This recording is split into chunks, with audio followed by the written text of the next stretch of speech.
Hey everybody, welcome back. Today we're going to take a look at the Geometry Proximity node, and we're going to make a cool project with it where we'll use it to affect both scale and color. This is one of my favorite nodes, so I'm excited to share it with you. Let's head over to our Geometry Nodes workspace and dig in. We'll start by adding a new Geometry Nodes modifier.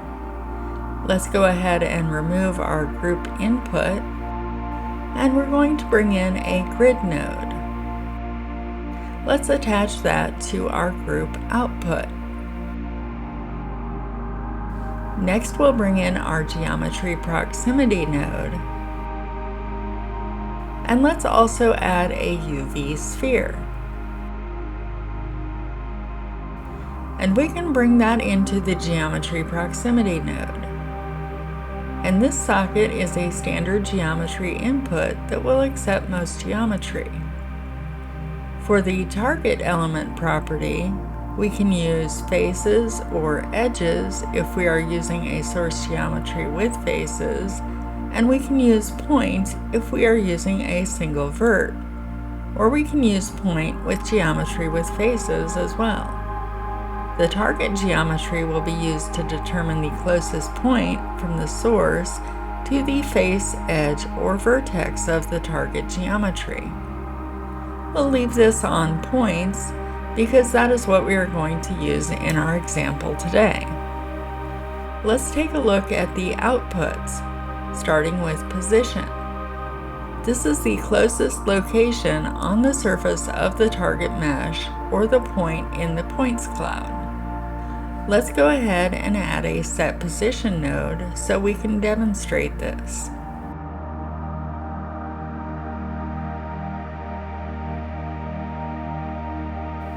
Before we do that, let's increase the size and verts of our grid mesh. Let's make this 10 square meters, and we'll give ourselves 20 vertices on each axis. We'll add a join geometry node so we can see both our source and target meshes. Now we can bring our UV sphere straight into the join geometry. Let's also bring in a transform geometry node so we can move our grid down below our sphere. And we'll bring that down on the z-axis to about -1.5. Let's move these nodes over a bit to make some room. Now we can grab our position output and hook that up to our position on the set position node. It looks like our grid disappeared, but let's unhook the sphere and see what's happening. As you can see, our grid is now a semi-sphere. All of the vertices on our grid plane move to the nearest vertices on our sphere. And let's try setting the position to our offset. This gives us our grid with the shape of the sphere indented because the vertices moved by an amount equal to the position of the sphere. The parts that didn't move on the z-axis at all were closest to those points located at a 0 z value. Next, we're going to take a look at distance. And this is the total distance from our source mesh to the closest point on our target mesh. So let's bring the distance into the offset, and this will use the amount to displace all axes in the positive direction by the distance from that point to the closest point on the target mesh. Let's make our sphere visible again so we have a good frame of reference.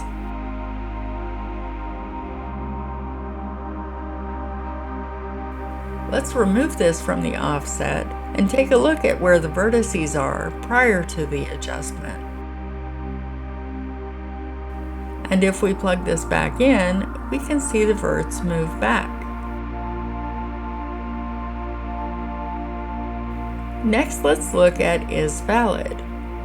And this is whether or not the sampling was successful.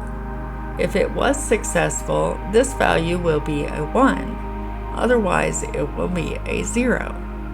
If we plug this into the position, all vertices will move to the coordinates 1, 1, 1, and thus our mesh will be invisible. Now let's plug this into the offset, and everything moved by 1. If we look at the spreadsheet, we can see that the current z-axis location is -0.5. And if we remove this, they move back to -1.5. So now that we've gone through some of that, let's tackle our project and dig into a practical use for the geometry proximity node. Let's alter our grid and up the size to 20 by 20, and we'll increase our vertices to 100 by 100. Let's remove our transform geometry node, and we can bring in an instance on points node. Let's add a cube for our instances.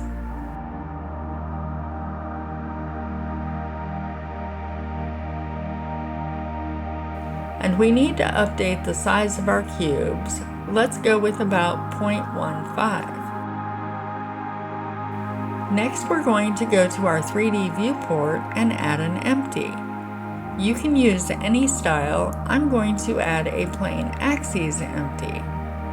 Let's rename this to track to indicate its purpose. We'll select our cube again to bring back our geometry nodes setup. Now let's drag our empty into our geometry nodes modifier. We can get rid of the UV sphere, and we want to track the geometry proximity to our empty. The empty, though, doesn't have any geometry, so we need an intermediary node. And we'll bring in a points node for that purpose. We'll hook this up to the point using the location to the position. Let's leave this as a single point, and this will be used to measure the distance to our instances. We'll hook this up to the geometry proximity, and let's go ahead and remove the distance from our offset. Be sure that you have the geometry proximity node set to points, because this specific example will not work with faces or edges. We can remove our set position node, and then we can move the instance on points node over. Let's bring our distance directly into the scale to see the effect. We can see that our cube instances are scaled down in the middle and increase in size the further away from the center they are. And the center is where our track empty is located. So let's move these nodes over so we can add some control over this scaling. We'll also bring the cube instance over, and let's go ahead and collapse it to regain some of our screen real estate.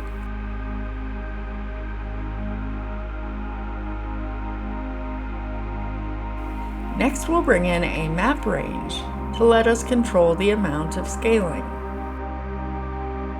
And we can see that this quickly flattens out our scene.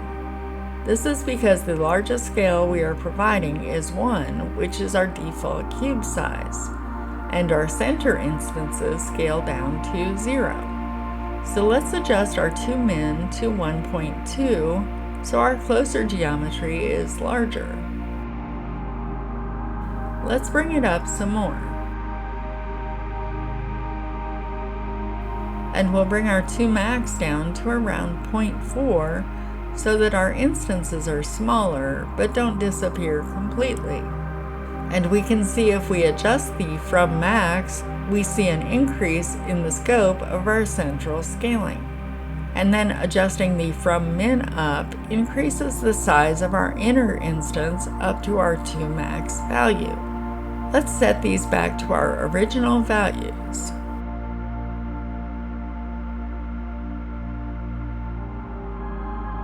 Next, we're going to bring in a combine XYZ node so we can control our scaling per axis. We'll bring our current map range into the X and Y of our combine node, and then we'll attach that to our scale. And we can see that our Z-axis has now scaled to 0. Let's fix that.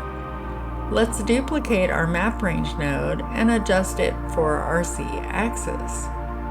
We'll bring in our distance. Let's scale our from min to 0.5 and then set our from max to 1.6. We'll set our to min to 3.7 and set our to max to 0.9.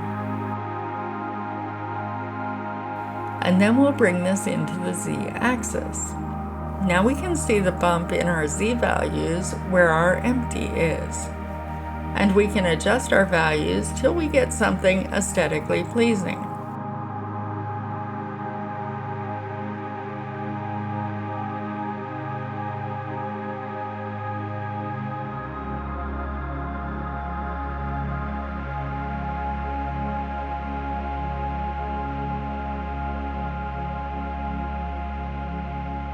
Let's go ahead and set our viewer to rendered mode.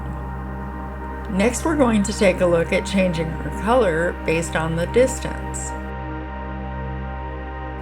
And we can actually delete our join geometry. Next, we're going to bring in a Realize Instances node.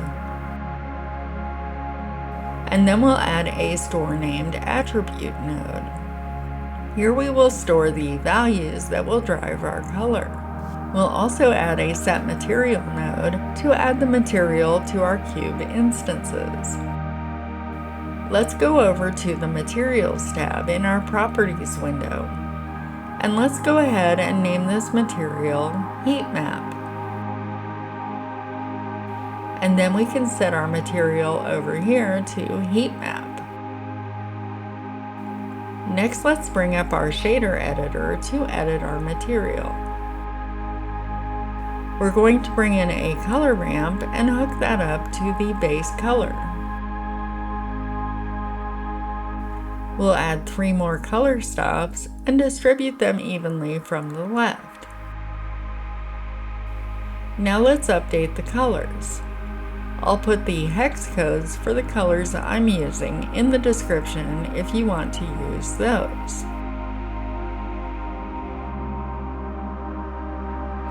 Next, we are going to bring in an attribute node to pick up our distance value. And we'll bring the color into the factor. And it looks like we did not set the value in our Store Named Attribute node, so let's go back over to our Geometry Nodes editor. We'll give this the name Col.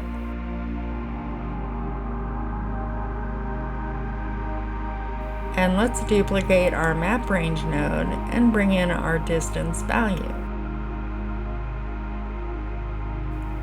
We'll update the from min to 0.6 and our from max to 8.6. Let's update the to min to 1 and the to max to 0. Now let's bring this into our stored Col attribute. And let's head back into our shader editor to edit the material. We'll just adjust these until we have the look we want. We also could have adjusted the values on our map range node to control the spread of these colors.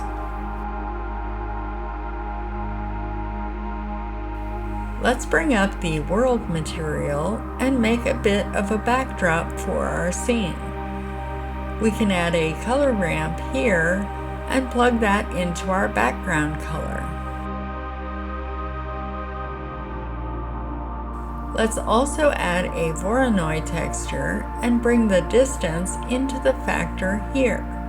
We'll bump the black up a touch and then bring the white over until it's to the left of the black. We're going to bring the scale of our Voronoi texture up to around 40 or so. Now we can see we have kind of a starlit space feeling background. The more we bring up the scale, the smaller our stars will be. Moving the black over to the left will make less stars appear.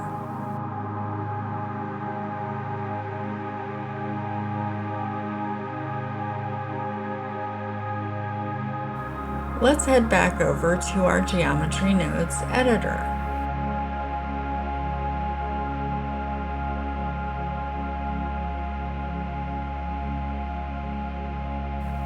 Let's remove the default light. Now we can add an area light. We'll bring this up on the Z-axis and scale it up.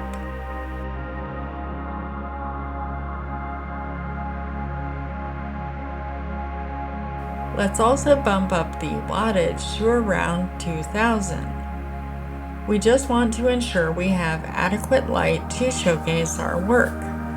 Let's get our camera set up to capture our scene.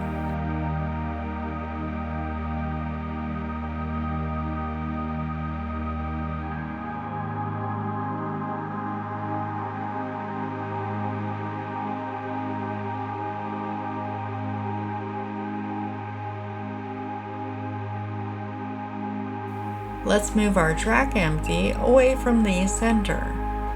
Now we're going to add a second empty. And we'll move this one off to the other side.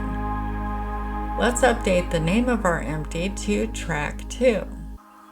And we'll select our cube and then drag our Track 2 empty into the modifier. Let's duplicate all of these nodes and bring them down to our second empty. We'll bring the empty's location into the Points node.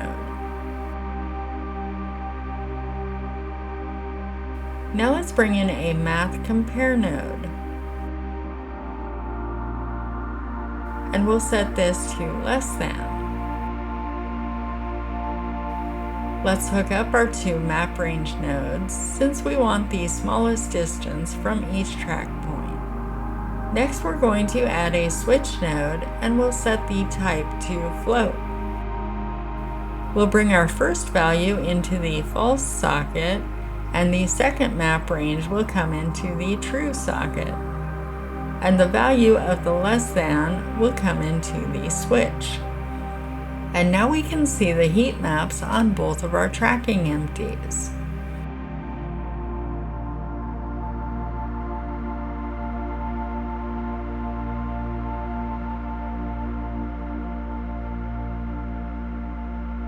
Next, we are going to bring in another compare for our scaling.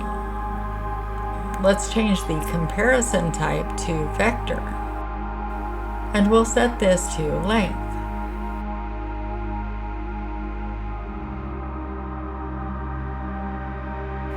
We'll bring our combine XYZ nodes into the compare. And then let's bring in another switch node. We'll change this to vector as well, and we'll bring the comparison value into the switch value. Let's bring the second combine into the true socket, and then bring the first combine into the false socket. We'll plug this into our scale socket, and our scaling is gone. So what we need to do here is to change the comparison node to a less than. And now we have scaling in both tracking locations. Now let's animate this. We're going to add a mesh circle. And let's scale this up a bit. We'll use Ctrl-A to apply our scale. Next, we want to add the circle as a parent to both of our tracking empties.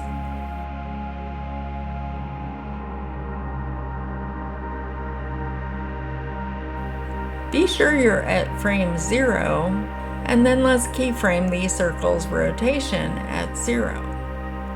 Next, we'll move to the last frame and keyframe the Z-axis rotation at 360. If we play our animation now, we can see our heat map rotating.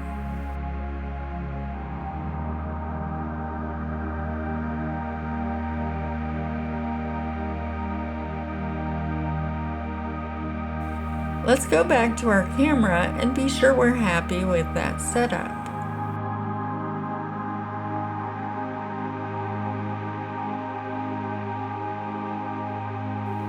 I'll straighten the nodes up a bit, and then I'll bring each part into frame in case you're troubleshooting the setup.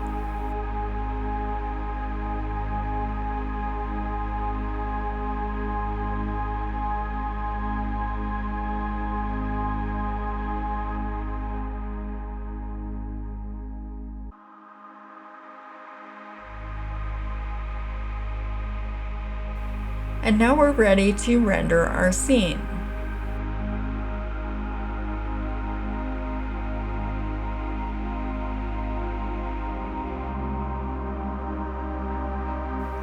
And here we have our final scene.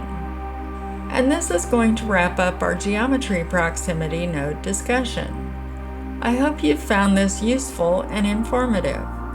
If there are any other particular nodes you'd like to discuss, let me know in the comments.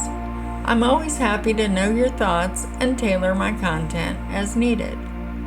If you found this talk useful, please give me a like. If you'd like to support the channel, please hit the subscribe button. I look forward to seeing you in the next one. Have a lovely day, and I wish you all a very happy blendering.